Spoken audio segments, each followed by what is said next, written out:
Jaya Radha Madhava Kunja Bihari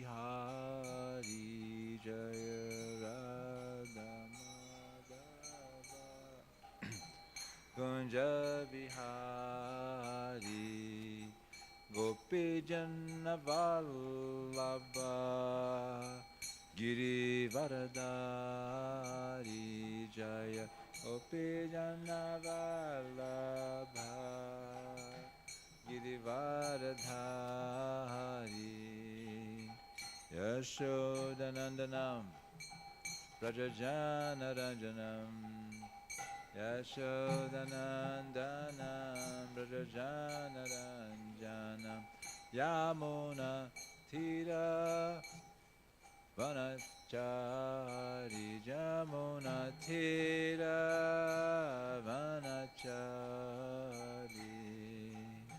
Jaya Radha Madhava Kunja Bihari Jaya Radha Madhava Kunja Bihari Gopi Janna Vallabha Giri Varadari Jaya Gopi Janna Vallabha Giri Varadari Yashodanandanam Braja Janaranjanam Yashodanandanam Braja Janaranjanam Yamuna Tira Vanachari Jamuna Tira Vanachari Jaya Prabhupada Jaya Prabhupada Jaya Prabhupada Srila Prabhupada Jaya Prabhupada Prabhupada Prabhupada Srila Prabhupada Prabhupada Prabhupada Prabhupada Jaya Jaya Prabhupada Jaya Jaya Prabhupada Prabhupada Prabhupada Jaya Jaya Prabhupada Go Premanandi Srila Prabhupada Ki Jai Grantaraj Śrīmad-Bhāgavatam Ki Jai Gaura Premanandi All glory to the assembled devotees All glory to the assembled devotees All glory to Shri Shri Guru and Gauranga. Hare Krishna.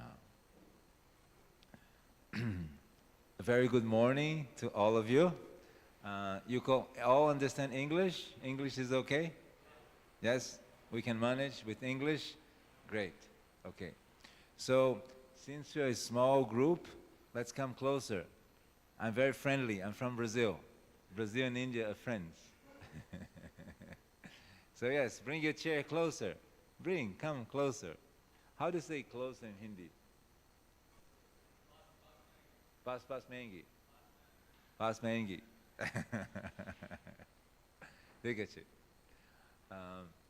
Well, it's a pleasure to be here in Hyderabad.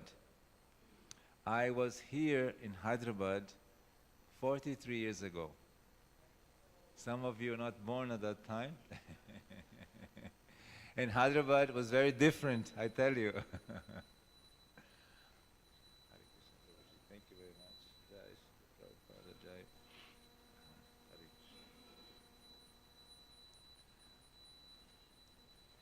Actually, I came to Hyderabad because my father was doing his PhD work in Cambridge, the UK, and Ikrisat in Hyderabad. So we came in 1981. I was very young, I was 12, 13. And I still remember when we arrived at night and the taxi took us to Rock Castle Hotel in Banjara Hills. And we were going and the night and the music of India and the smells of India was coming to me and I was looking, where am I? Which place is this? I was mesmerized by India, actually. And I was introduced to India from the researchers who were very educated people. So they showed me the philosophy of India, the culture of India, the history of India, the legacy of India. So I developed a deep attachment to the subcontinent. And it was a major marking memory in my life. And yesterday, by the mercy of the temple, Sachinandana Prabhu took me to Ikrisat, and we had a very important meeting with many international researchers. Ikrisat is an international institute for the whole of the world, but it's based in Hyderabad. And we went there to see if Ikrisat can help ISKCON to have a more simple life, a more simple way of living. And they were very favorable. Actually, they chanted Hare Krishna with us. They requested us to chant Hare Krishna. And their names, Ananta, Radha, they had very devotional names. So they were very happy to receive us, and that's one of the purposes of my visit to this temple, is because you're developing a farm project, a temple farm, green temple kind of system. And I'm coming here on the invitation of Sitaram Prabhu to have a look and give some input on your master plan. So thank you. It's an honor, it's a privilege, and for me as a person, it's such a memory to be in Hyderabad. This morning, I was longing to remember, I was in Golconda Fort when I was a teenager and I was drawing. So I said, one Prabhu is here, Radha Krishna Charan, and I said, Prabhuji, can we chant japa in Golconda Fort? And he drove me there. So we chanted, and we could see, and I remembered so many things. And I learned a devotional story from Golconda, a bhakti story. Do you know? You know. Yes, so we'll call you to tell that story later. So I will now, I'm requested to read from Śrīmad-Bhāgavatam. So I will read from this book. First of all, let's offer our prayers to this scripture. Om Namo Bhagavate Vasudevaya.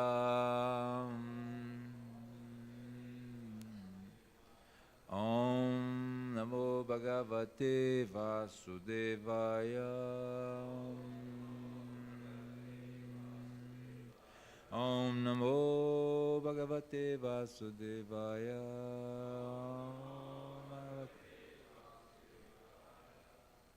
So reading from Śrīmad-Bhāgavatam, 2nd canto, chapter 7, verse 37. Is that correct?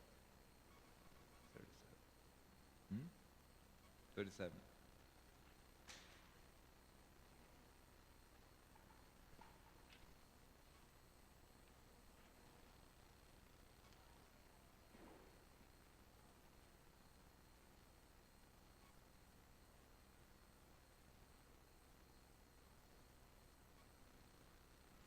It's a long rhyme, so Deva Dvisham Nigama Vartmani Nisti Thanam Purbi Mayena Vihitarbi Adrishya Thorbi Lokan Grinatam Mati Vimoham Ati Pralobham Vesham Vidhaya Bahu Bhasyatha Upadarmyam.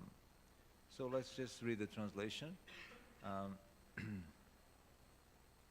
When the atheists, after being well versed in the Vedic scientific knowledge, annihilate inhabitants of different planets, flying unseen in the sky on well-built rockets prepared by the great scientist, Maya, the Lord will bewilder their minds by dressing himself attractively as Buddha, and will preach on sub-religious principles. That's the verb. Shall we repeat that? When the atheists, after being well versed in the Vedic scientific knowledge, annihilate inhabitants of different planets, flying unseen in the sky on well-built rockets prepared by the great scientist Maya,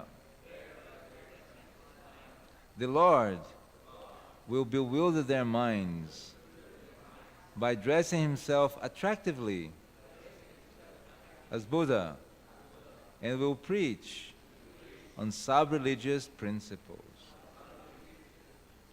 There's a purport by Srila Prabhupada. This incarnation of Lord Buddha is not the same Buddha incarnation we have in the present history of mankind. According to Srila Jiva Goswami, the Buddha incarnation mentioned in this verse appeared in a different Kali age. In the duration of life of one Manu, there are more than 72 Kali Yugas. And in one of them, the particular type of Buddha mentioned here would appear. Lord Buddha incarnates at a time when the people are most materialistic and preaches common-sense religious principles such as ahimsa. It's not a religious principle itself, but it is an important quality for persons who are actually religious. It is a common-sense religion because one is advised to do no harm to any other animal or living entity, because such harmful actions are equally harmful to he who does the harm. But before learning these principles of nonviolence, one has to learn two other principles. What are they? Namely, to be humble and prideless. Unless one is humble and prideless, one cannot be harmless and nonviolent.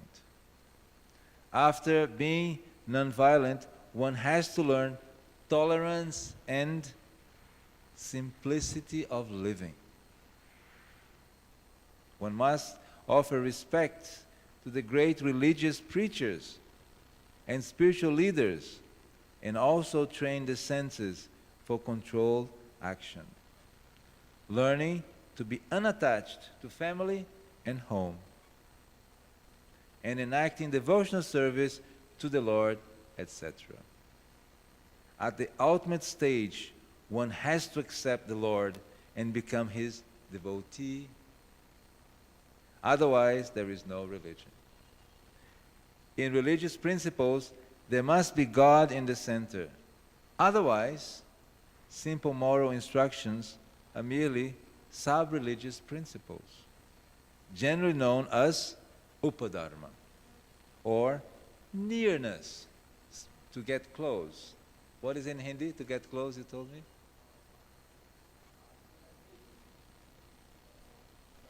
Nikate. That's Hindi or Telugu? Hindi. Nikate. And Telugu? Daikara. Okay, so Daikara to Krishna, to come close to Krishna. Okay? Or nearness to religious principles. Okay, it's a beautiful verse. Amagyanan timirandasya Gyanam shalakaya chakshurun militan yena tasmaye shri gurave namaha vanchakalpa tarubhyascha kripa sindhubhya evacha patitanam pavanebhyo vaishnavebhyo namo namaha Jaya Shri Krishna Chaitanya Prabhu Nityananda Sri Advaita Gadadhar Srivasadi Gaura Bhakta Vrinda Hare Krishna Krishna Krishna Hare Hare Hare Rama Rama Rama Hare Hare Namo Vishnu Padaya Krishna Krishna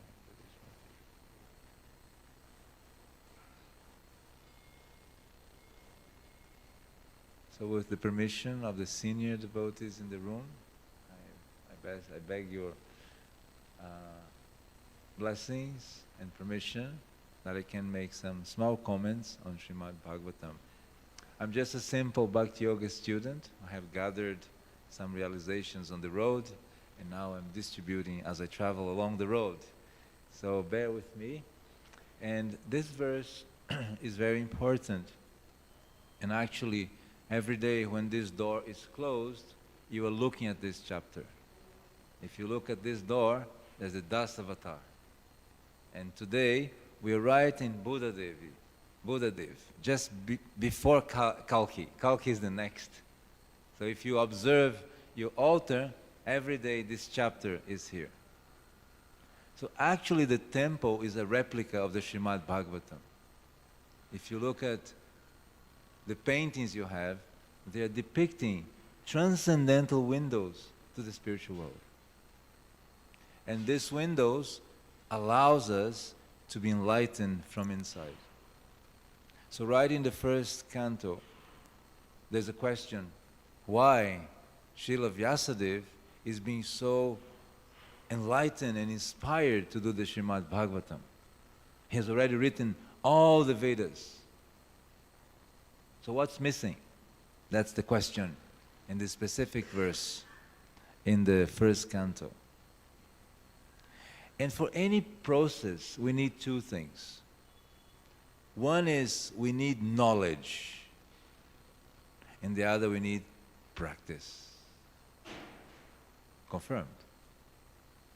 If you have knowledge with no practice, it's theoretical. It's like someone is a Google expert, a Google doctor. Imagine in this room, some of this IT, because ISKCON has become IT loca. Everywhere you hit one IT. Everybody's from IT world, engineering world.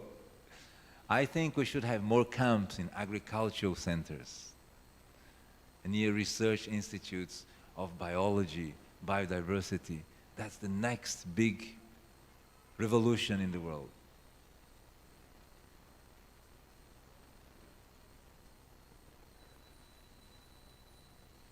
What was I talking about? I got diverted.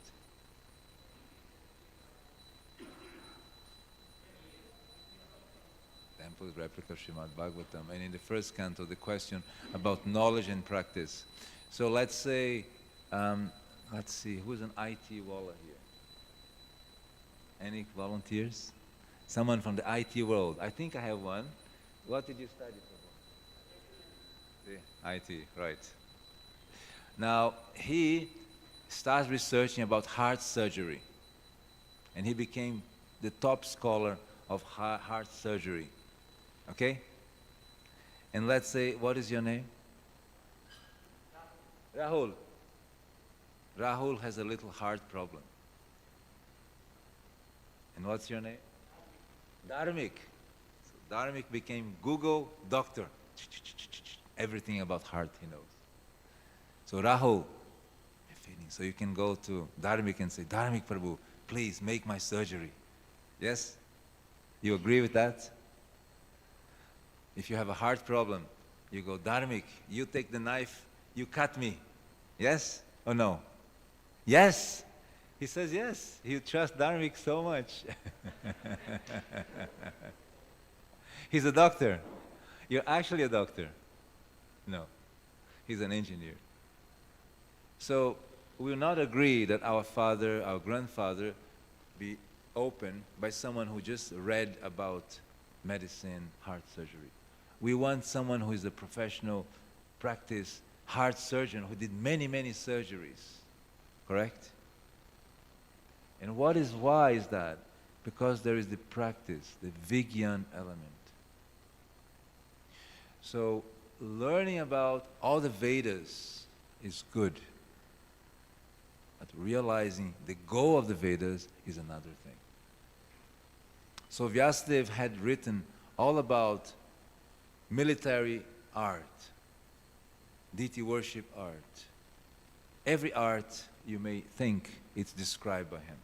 And Mahabharata is that intense description which ends with the Bhagavad Gita where some enlightenment comes through, some transcendental enlightenment comes through. So the question to Vyasadeva is very important, because what was he missing? He was missing the transcendental description of the Lord. The relationships between the Lord and his devotees. The relationship between the devotees and the devotees, like Vidura and Maitreya, Vyasadeva and Sukadeva Goswami. And we can understand, Sukadeva Goswami was coming, he was fully naked, and there were ladies fully naked, and the ladies did not mind. Why not? Because for him, the concept of male, female did not exist. He just saw jivatmas. He could not see the differentiation between male and female. So therefore, any Mataji would agree. If one Prabhuji is coming and you're bathing, you would cover yourself, correct? Yes or no? Yes. But Sukadeva Goswami is passing, and these young ladies, they don't mind. Because he's not thinking about male and female. He's beyond male and female. Vyasadeva is coming and they cover quickly. Why? Is he not pure? He's pure. So why did they cover? Because a grihasta has to make a distinction between male and female. Otherwise he cannot be a grihasta. He cannot think, everybody's jivatma, and now he's friends with his neighbor's wife. Oh, everybody's jivatma. That's a problem. He must make a distinction. When to associate, when not to associate, how to associate, etiquette is there, then he's a proper grihasta, in the grihasta ashram. So Vyasadeva, despite being a Shaktivesh avatar of Krishna, he was in the grihasta position, so they responded. So knowledge and practice are two important elements. And when someone studies the slokas, the Vedas, if they don't have Vigyan, that's dry. Has no juice. And Lord Nityananda, he needs a wet heart to place his feet, because his feet are very soft. So if you have like Golconda Fort has lots of rocks and bubble trees and thorns, so that's not going to be very attractive for Lord Nityananda. But if you make a garden very wet, very soft, for his lotus feet, it's very appropriate. So we need to change the heart to be able to receive the mercy which is flowing down in this temple from the deities, from the Parampara, from the Vaishnavas, from Srila Prabhupada, from Śrīmad-Bhāgavatam. Śrīmad-Bhāgavatam is the heart of the temple. It's the pulse of the temple. When the Śrīmad-Bhāgavatam discussions are strong, it's to be understood that your health is strong. If you're sleeping in Śrīmad-Bhāgavatam class, means your heart is weak. And you may have some serious heart attack soon. So paying attention to the Śrīmad-Bhāgavatam is a very crucial point. Prabhupada was very particular about this. When he was giving the classes, he was really looking at his disciples to see who was paying attention. And he would make questions, because that's where all the chit potency is coming from the parampara into us. In fact, when Prabhupada was in Delhi and he was thinking, how will I transfer this knowledge to the world? His answer in the Damodar temple was the Śrīmad-Bhāgavatam. So he sat down to translate the Śrīmad-Bhāgavatam. The Śrīmad-Bhāgavatam carries Krishna's potency in Kali Yuga. And when we open our ears, we see the transcendental world. Just like some disciple of His Holiness Bhaktisiddhanta Saraswati Thakur went to Vrindavan, and they were excited to see Vrindavan. So they run to the different pilgrimage places, and they got late for the class. So they came late for the class. And from the Vyasasana, Maharaj stopped them and said, "Hey, where have you been?" And said, "Guru Maharaj, we were visiting holy places." And they said, "What can you see with your present eyes? You only see with your ears." And this is Boshun. And that was an instruction. We'll only be able to see the transcendental world through the parampara by hearing the realized souls. That's how knowledge will come through, the chit potence will come through. Therefore the Śrīmad-Bhāgavatam is so important. So here we are looking at the Dasavatar, the 10 incarnations description. And this specific incarnation, we are describing Lord Buddha. That's an interesting story. I lived here in Hyderabad, and there were many Krishna Bhaktas in the Hyderabad Institute, and they invited us for dinner, but they didn't say it's prasadam. So we came for dinner, but it was Krishna prasadam. And we took prasadam, and that made an effect and transformed the mind, the consciousness, and later on, a desire to meet Krishna developed in my heart. So the prasadam is a very important point. And I came back to Brazil, and I didn't meet any Hare Krishna devotee from ISKCON in 1980, 1981, 1982. And the Abid's temple was here. The farm was there, Medshal. Jai, Shishi Gornitai ki Jai Ho. Shishi Radha Madhava ki Jai. Jagannath Baladev Subhadraji ki Jai Ho. I did not see one Harinam in that time. 2 years, and we went a lot to Charminar, to Banjara Hills, to Ikrisat. We traveled quite a bit, but I never saw one Hare Krishna devotee here. But then in Brazil, I saw them. There were 6 book distributors, almost like an army, and you were passing and they were catching you and catching you. So first time I managed to escape. I said, "Whew, these people are very different, wow." Next holidays, I'm in São Paulo again, and the army is ready. This time a little more ready and prepared. They caught me, and I didn't know what to say. So they gave me a book, and I said, "No, I don't need these books." He says, "Do you have a religion?" I said, "Yes, I'm a Buddhist." "Oh, very good." I said, "Oh my God, I can't escape." And he said, "Actually Buddha, he's in our Bhagavad Gita. Have a look. Here's Buddha. Look, Buddha is here." And I was surprised. I said, "Oh, you have Buddha." I touched the book, but I did not buy the book. I still had anarthas. No. Later on, I'm in another town, and I'll come back to Lord Buddha. And I'm practicing Buddhism and all the different arts and different things, and philosophies, whatever. And I meet one Hare Krishna Mataji in the traffic light selling books and incense. And she gave me an Indian incense, just one stick on a plastic bag. Says, "Take this." When I smelled, all the memories of my childhood came to life.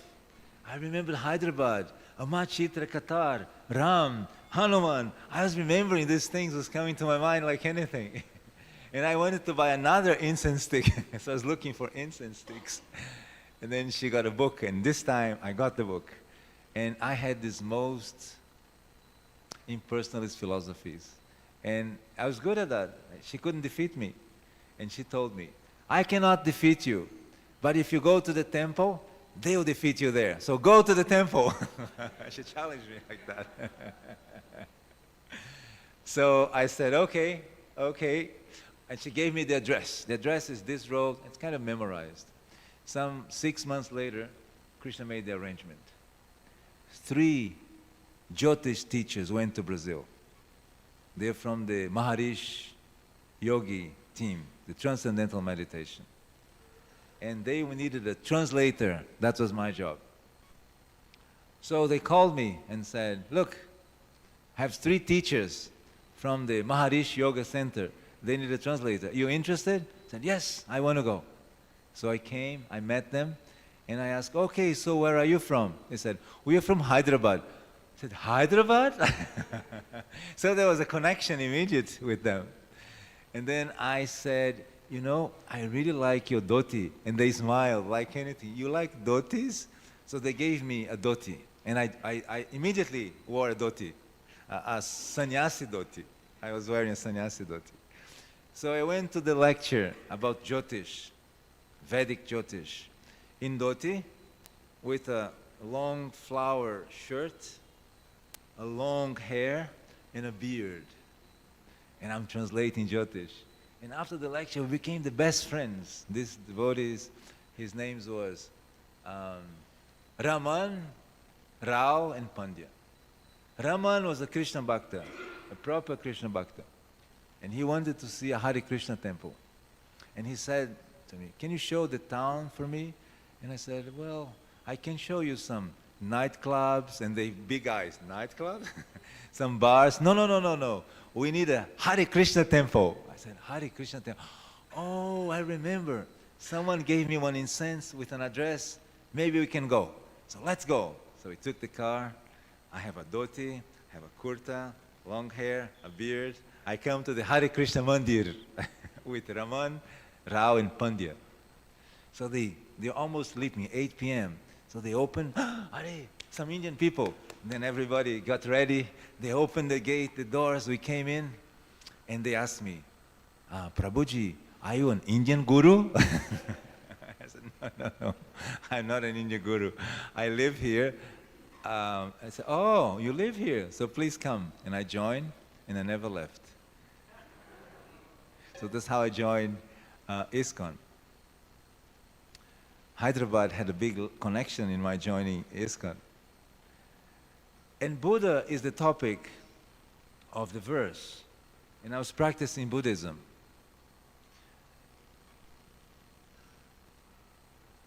Lord Buddha is a post. Just like you have the Prime Minister of India is a post. So when there's no qualified jivas, the Lord himself comes as Lord Buddha. With what purpose? Everybody is so attracted to the material life. As we traveled to Ikrisat, actually, there were so many buildings. I thought I was in Sao Paulo, New York. So many buildings coming up. I said, where am I? This doesn't look my Hyderabad of Charminar and Abid Road and all these places. And they're looking for that. And I just saw this, we went through this big colony called Imperial something on the way to Golconda Fort. But right in front, there's a huge river, Musi, is it? Musi River. Not a good smell, right? So you come into Hyderabad looking for IT development, Google, Microsoft, big jobs, and you buy an apartment in this Imperial, and it's next to Musi River. So in the material world, we're looking for that glitter of opulence. But the material world will deteriorate because that's the nature of the material world. So Lord Buddha, his mission is to, when the world is very materialistic, to bring people at least to some basic principles. He spoke about ahimsa, non-violence. Just see, in the Hindu community, if you speak about cows, who loves cows here? Raise your hand. If you love a cow, raise your hand. Haribo. If you love a cow, say Gauranga. I don't hear you. You didn't have breakfast. So you really love the cows, right? Now, who in this room eats paneer sabji? Raise your hand. Come on, raise your hand. I know you eat paneer. Come on, paneer sabji. No paneer sabji, never. Oh, Mataji, no paneer sabji, nahi? Nahi? She doesn't eat paneer sabji. Okay. Ache? Hands up. Hatulum. Okay. Everybody eats paneer sabji. And we love the cow. And ahimsa is a principle in our religion. But at the moment, most of the cows in this state, we take the milk. When they get about 8 years old, they're sent to slaughter. our mother. Your paneer sabji comes from that mother. Our charnamrita comes from that mother.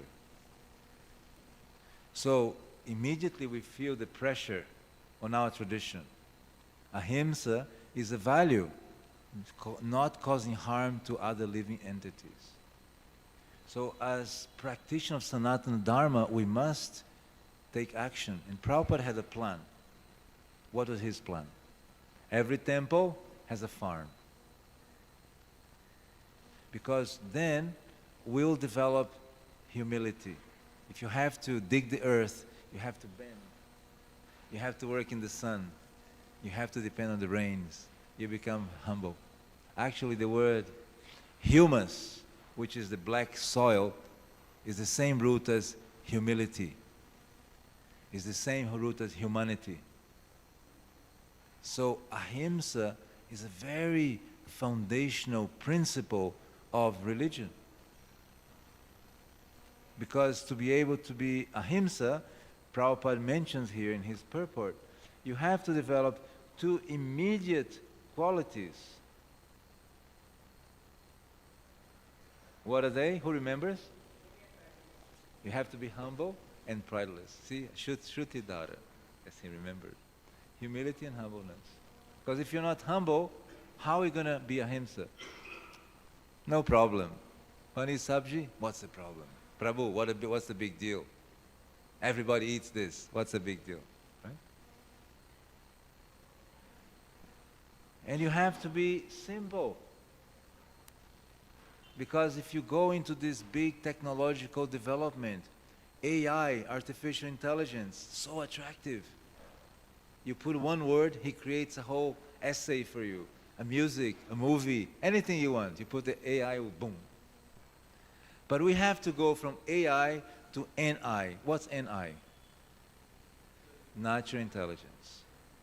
Because in natural intelligence, that simplicity comes, helps us in the bhakti process. But that's not enough. That's still, Prabhupada says, a sub-religious principle. It's not yet religion, it's sub-religious. We have to go from AI to, sorry? NI. I didn't hear you. NI. And from NI you have to go to TI. T, transcendental intelligence.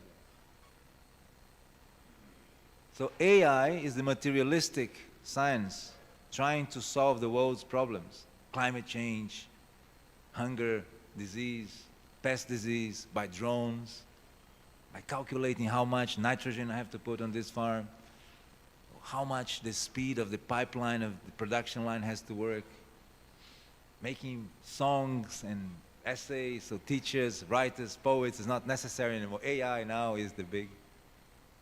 They're thinking like this. The ultimate hope is one day AI will create life. That's the old hope. In our laboratories, we'll create hope. And Prabhupada says, not possible. You can try it. Here are the chemicals. I supply the chemicals. Make life now. Oh, someday in the future, Swamiji. You say, you're a cheater. You cannot do life now, and you say life can be made in a laboratory. So this is the hope, AI. We, Hare Krishnas, have to now show NI, because we go from AI to TI, Transcendental Intelligence, and people are missing the link. NI is missing. The farmers are missing that NI link. They need to see natural farming, ecology, the cows being protected. And when they see, then they become very happy for a Krishna Bhakta on an outreach program to do Harinam, because they can see the prosperity of life. You see? So you've captured the NI capital, the AI capital of India. Hyderabad, Gurgaon, Bangalore. Now we need to bring what? NI. So you need biologists, you need researchers into agriculture science, natural farming, water preservation, soil restoration, biodiversity. We need to bring them here in the camps, because they will blend with the engineers, and together you make the plan. So that the farmers accept TI,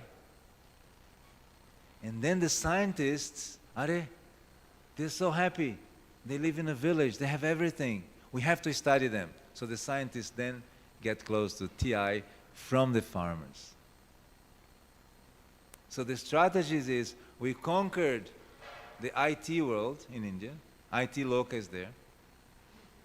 Now the ITs have to bring in the NI, the natural intelligence people.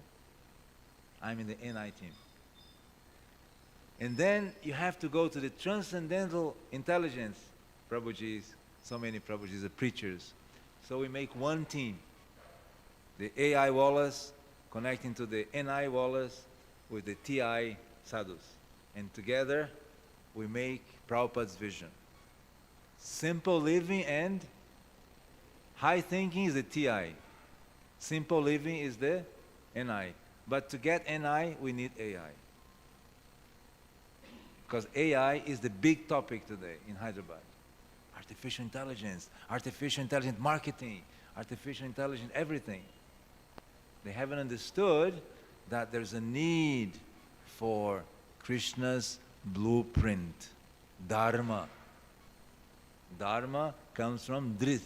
Dri means sustenance. Dharma can sustain the universe, not technology. So here, Prabhupada is saying, you have to come to simplicity. And when someone from the AI world comes here, what do they see? They see the Thakurs. They pay obeisances, they purify. They take prasadam, they purify. So naturally, you start to make a revolution. And ISKCON has a big role to play, yet we have not understood the potential. It's a huge role. India has 7.5 lakh villages. How much preaching is there? How much? Every town and village. So to reach the village, we must have all this NI knowledge. Water preservation, that's changing their economy. Regaining village life. Remember, you went to the village, everybody came together in festivals. So much milk and grains and prasadam. That was the Indian I remember in 1980. Nobody had cell phones, simple houses, but very happy. Very happy. Specifically, I visited one village here, outside Secunderabad, about 50 kilometers. Now it must be inside Hyderabad only, but at that time it was very far. And they produced cotton. One family did the cotton. Another family made the thread. Another family made the dye and the coloring. Another family made the cloth. And two families sewed the cloth. And they lived. I never saw the most peaceful place. Everybody had time. They stopped the whole village to see this from another planet, white people coming to their village. You can imagine. We came on an Ikrisat Datsun. For that time, it was the top car of the world. And we stopped in the village. And all the villagers came and looked at us and, please come. And we sat, and they came, and the children came, and everybody's looking. And they showed their village around. The most peaceful place. It's still in my memory, some 42 years later. I'm sure if you go to the village today, everybody's on the cell phone. Everybody has a scooty, a lot of noise, isn't it? But we can start to show them how it was in the past. Family members helping family members. One unit. The village was one family. So, in this verse, Prabhupada is showing us how developing qualities is important for bhakti. It's not only the transcendental knowledge, we need to have the qualities of simplicity, of humility, of renunciation, doing work with selflessness. All these qualities must be present for us. Otherwise, when we get to transcendental intelligence, we lack the foundation. So it's the foundation that this verse is bringing in for us. And some people think, Are, so this means that now this is the big mission? No. The big mission is becoming self-realized, going back to Godhead. But this is the foundation. Is that clear? I have one thing to show you, and maybe you have some questions. So His Holiness Bhakti Charu Swami Maharaj, he was very proactive in cow protection his last years in this planet. And he helped us, the ministry, to develop cow protection in North America, in India, in many places. And he wanted this. He wanted us to develop simple living, high thinking very much. He actually bought one farm in America for the ministry in DeLand, Florida. But he realized the conditions not ideal. So he developed another project and we moved on. So he gave the instruction, we should make a model. So you can see in the center, can you see the central picture? It's a semi-arid place, just like Hyderabad. Bubble trees, thorny trees. And we said, if I'm teaching, I have to practice. So I cut the trees, the bubble trees, and put them on the ground. Why? What is the bank account of a tree? What is the bank account of a tree? Where does the tree keeps its treasury?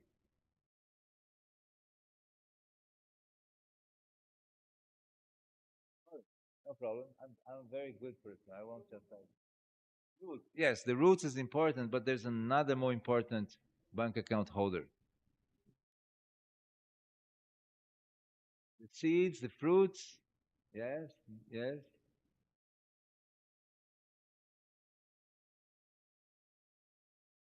Fruit, the trunk. The trunk and branches is where the tree keeps its nutrition, molybdenum, calcium, potassium, phosphorus, all the things we need, zinc. It stays in the trunk because of lignin. Lignin is the hard molecule which keeps wood hard. So it associates and it's locked in there. It's a bank account. When you prune the tree and the tree falls on the ground, it releases fixed deposits. Fixed deposits of calcium, nitrogen, molybdenum, zinc to the ground. And fertility comes back to the soil. Understand? So in this very dry place, what did I do? I cut the bubble trees and I put them on the ground. Prabhu, click on this side here, underground Brazil. Look what happened. Can you see? Can you see the side picture? 3 years only of transformation. So we're developing the first living lab to be replicated all over ISKCON. In Sicily, a living lab is a place where you experiment, where you research, and you teach. So a living lab, as we learned yesterday in Ikrisat, is also what they're doing, living labs. And what's the importance? We need to learn how to interact with the natural world and have our pure food for the deities, for the devotees. Because now the food you eat, but it's not does not give the nutrition. It's called hidden hunger. So in Bengal, you see the Bengalis, they have a big bank account of rice. If you see a Bengali, it's quite staunch because rice does not have nutrition anymore. So he needs to eat more and more and more. So if you have nutritious food, you eat less because you're satisfied with less. And your brain works more properly. And you rest more properly. Your organism has more strength. So it's very important for our mission that we have this aspect of pure food And Prabhupada wanted that. So that's a little bit of my mission. We could definitely go more into more slides and I could explain more, but maybe another time. Next time I come to Hyderabad, we make a small seminar and we can invite different members to learn about this. Any questions, comments? Actually, before I go,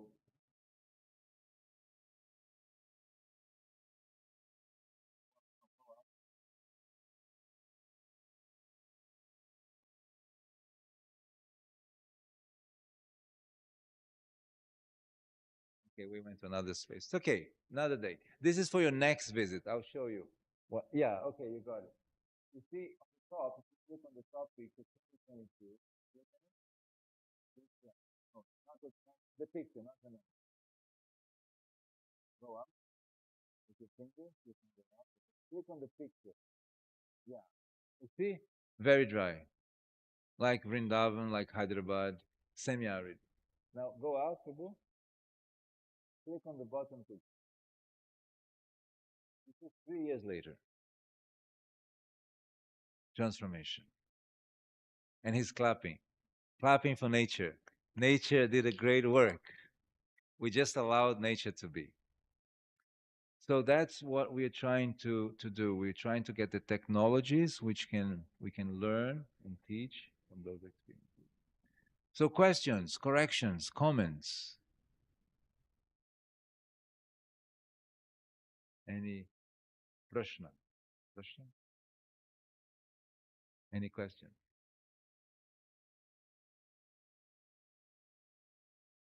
Yes, one question. Questions are very important. That's when we do manana. We process, we make a question, an answer comes, we apply, another doubt comes, we make the question, we apply, and learning is happening. Manana. Thank you, Prabhuji, for giving so much insights. What's your name, Prabhuji, please? My question is that as Prabhupada mentioned in the beginning of the purport, the Buddha which was present in the Kali Yuga is not the same Buddha which is being discussed, and he is referencing Jiva Goswami. But we also see that Shankaracharya appeared in Kali Yuga to diminish the philosophy of Buddha only. So how do we understand it? And he was not present in that present Kali Yuga, in our Kali Yuga, but still that Shankaracharya is appearing for it. Very good question. Thank you. What is your name? Daruk Krishna Das. Daru Krishna. Daru Brahman. Daru Krishna. The charioteer of Lord Krishna. Yes. Daruk Krishna Das. Daruk. Oh, Daruk. Okay, Daruk, not Daru. Daruk. Okay. Okay, Daruk Prabhu. Very good question.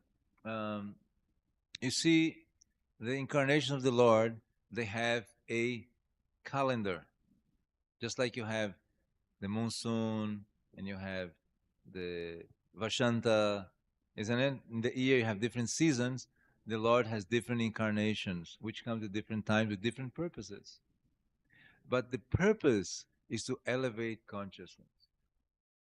Okay? So first, Shankara was spreading the monism. Yeah? No, first Buddha was spreading like this. The Brahmins became Aranyaka Brahmanas. They were preaching that if you don't kill a cow, you're in Maya. Because sacrifice is the only way to get salvation. And then religion degraded and Lord Buddha came and he said, no, forget about the Vedas. First you develop ahimsa, emotional, psychological discourse about nirvana, nir, not, vana exists, no existence. We all belong to one. And then Shankara comes and says, no, Vedas has a purpose, but the goal is Brahman. Okay? And then, who comes next? Ramanujacharya. He says, no, there is special oneness. We are the same, but different from the Lord. And he made a big philosophical treatise. And who is next? Madhacharya. What did he do? Two. No one. Two. He was very, very strong. Jiva and Bhagavan different. It's two. And then comes Sri Chaitanya Mahaprabhu. What does he say? Achinta Beda Beda Tattva. Yes, we are one with the Lord, but we are different. We are one in quantity, but we are different in... Sorry, we are one in quality, but different in quantity. Example, take a small cup of water from the ocean. That's ocean water, but the ocean is the ocean. So what is the purpose of these incarnations? To elevate our consciousness. Now, Daruk, you're very fortunate, like me, because we were born in the yuga where Swayam Gauda comes. And Swayam Gauda has only one purpose, to give Prema Bhakti. And with Prema Bhakti, you open the door of Goloka Vrindavan. And then you can be a servant of Krishna in the highest perfectional stage. So all these avatars, all these incarnations, all these expansions, they have only one goal, to elevate our consciousness to pure bhakti. Because at one point we thought we could be God. We had this wrong, false idea. And AI is trying to do that. And they're not succeeding. So is that okay? Hare Krishna. One more question at the back, and then we'll go for our mind transformation experience, Prashadam. Hare Krishna, Prabhuji. Prabhuji, this farming, plants, crops, they look so attractive almost to everyone. But in reality, I see there are two understanding prevails in the society. One, those who are in city, they think to go back and do farming, it's not possible now because we are now in a different culture. We cannot adapt to that lifestyle. That is one. And second, people think that farming, it doesn't bring so much of profit.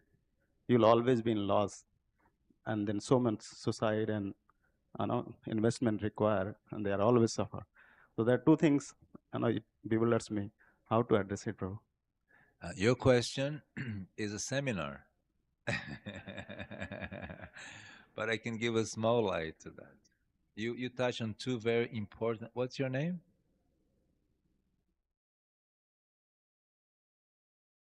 Chintamani Krishnadas. Chintamani, transforming stone. Chintamani Krishna Prabhu. Your question is a transforming question. What does city mean? Two things. It's prestige and comfort. Everybody's trying these two things. A better car, a better colony. I live in this colony, Prabhu. Oh, Prabhu, my car is a Mercedes. What is your car? What is your phone? Moto 6, 7, 8, 13. What moto? He doesn't know. He's a humble walla. He's a moto, just a moto. But someone says, "No, I have a Vivo X200. Oh, I have an iPhone 16." And this is what happens in the city. It's a social transmissible disease called affluenza, which affects all of us. Affects the demigods also. When you see your environment, you want to do something similar. And to do something similar, you must buy, you must consume. So we start consuming gadgets, things, houses, apartments. Why? To have a comfortable life. Now, farming is the opposite. It's not prestigious, right? The farm is sitting there, we are here. And it's not comfortable. It's a lot of hard work. So naturally, if you're in the city, the passion mode will say, "No, Prabhu, you need comfort. You need this life." That's the way to get it. Not that way. That's not a good way.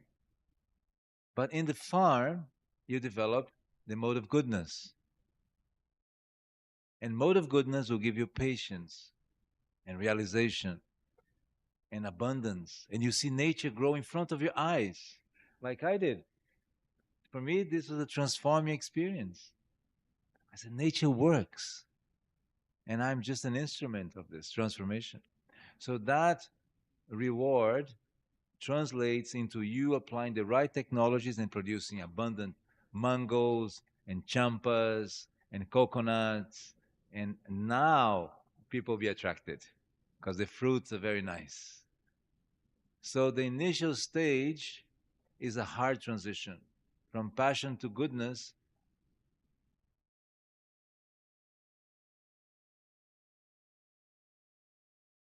But one point, you experience goodness. You're relaxed. You're fearless. You're happy. You're happy. You're chanting. You have time for your family. You don't have to run around with mortgage and insurances and cars and traffic jams and congestion. For the preachers, yes, you have to be here because everybody is here.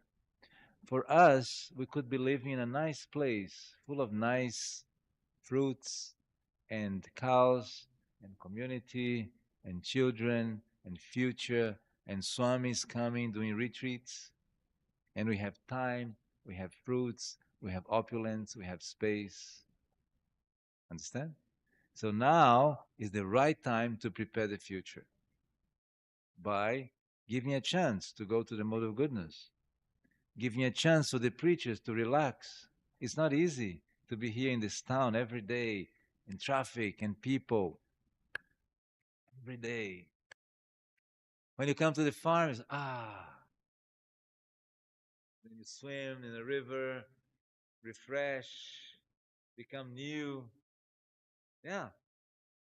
For the Swamis, like Bhakti Prem Swami, make a big retreat. Everybody's chanting in a big, nice farm. Isn't that nice? That's what we need to do. But it's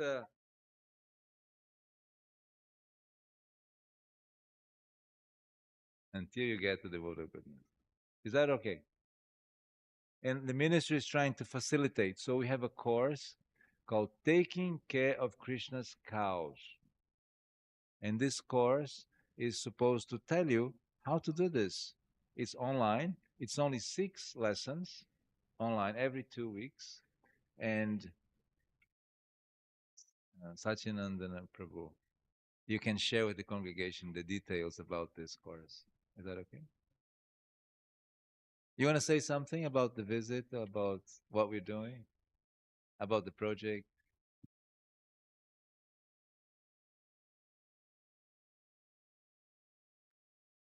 Hare Krishna.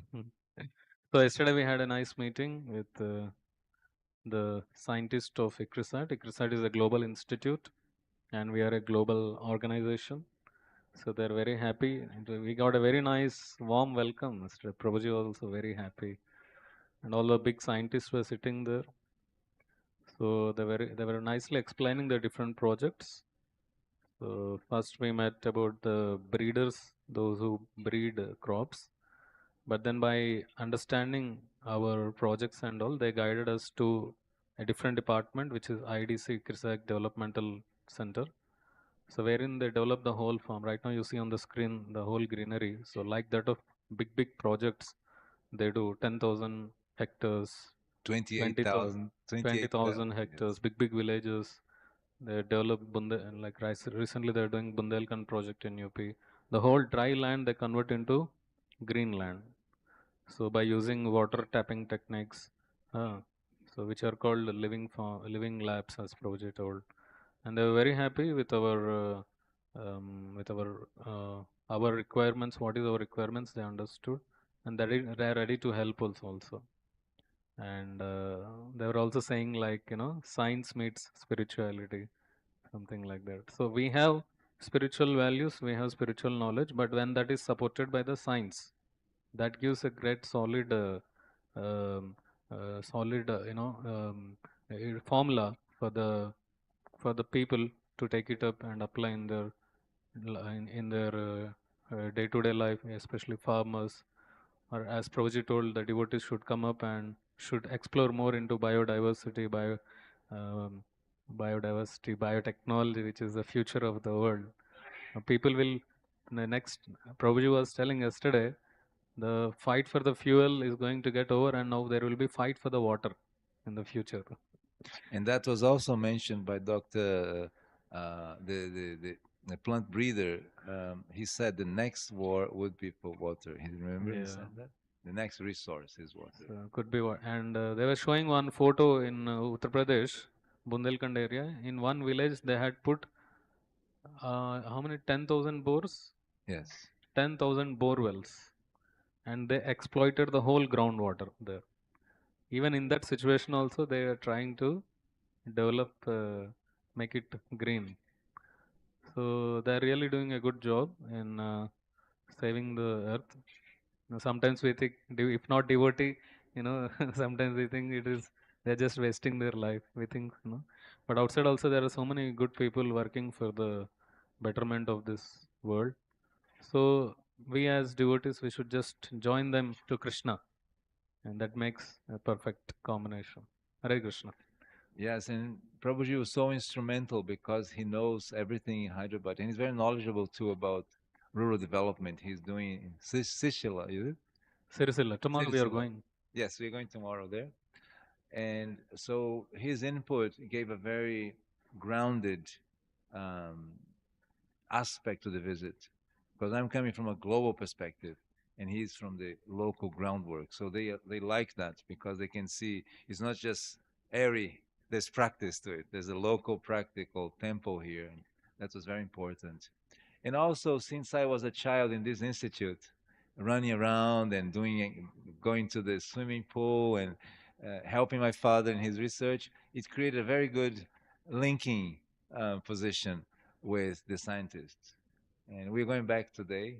We liked it, and maybe some good work can come in the future. So, like that, we, the Hare Krishnas, must become expert in the talking points to society, what we need. So, engaging the scientists in Krishna consciousness, they become devotees, and they'll do this. Engaging the farmers in Krishna consciousness, they'll do the farming, and we become the people who monitor the spiritual development of these groups. We don't need to be the farmers, but we need to be expert managers of consciousness. This group is giving this, that group is giving, developing the qualities of this verse: simplicity, pridelessness. And then they'll be impressed with us because they have everything: money.